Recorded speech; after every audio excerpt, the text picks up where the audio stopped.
Sumber daya alam segala sesuatu yang berasal dari alam dan dimanfaatkan untuk kebutuhan manusia.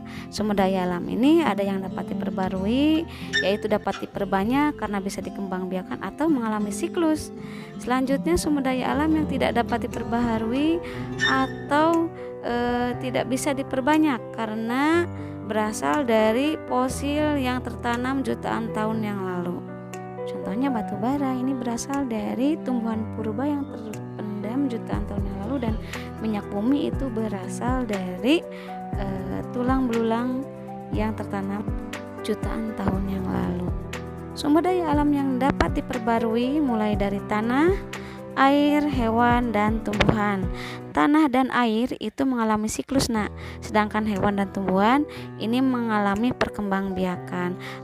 Sedangkan sumber daya alam yang tidak dapat diperbarui atau non-renewable itu berupa barang tambang, emas, intan, nikel, dan sebagainya, serta batu bara dan minyak bumi. Sedangkan sumber daya alam hayati atau hidup itu berasal dari makhluk hidup. Contohnya dari hewan, tumbuhan, serta mikroorganisme. Sumber daya alam non-hayati itu bersumber dari benda mati. Berikut contoh sumber daya alam non-hayati yaitu air, angin, tanah, hasil tambang.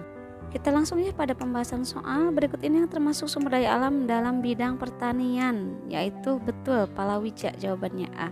Contoh sumber daya alam logam adalah di sini kelihatan intan, emas, tembaga, dan perak, jawabannya A juga.